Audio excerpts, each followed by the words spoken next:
My name is Shani Zomboi. I'm a high school student. I'm 15 years old. My name is Teddy. I'm in class 8. My name is Baraka Mwenda. My name is Sabina Kamene and I'm in Form 2, 16 years old. I'm Molly Odero. I'm 17 years old. My name is Rachel Amboy. I'm 17 years old. I would like to urge my fellow students out there.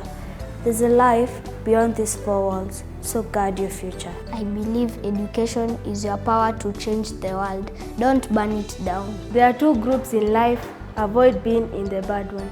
Effective communication for efficient results starts with you and me. Use your logic, not your emotions. Kinacho na mwanzo lazima kiwe na mwisho. Don't be the example of a statistic. Let it out rather than keep it in. Regret is a bitter pill to swallow. Together we stand, divided we fall. Stop high school arson.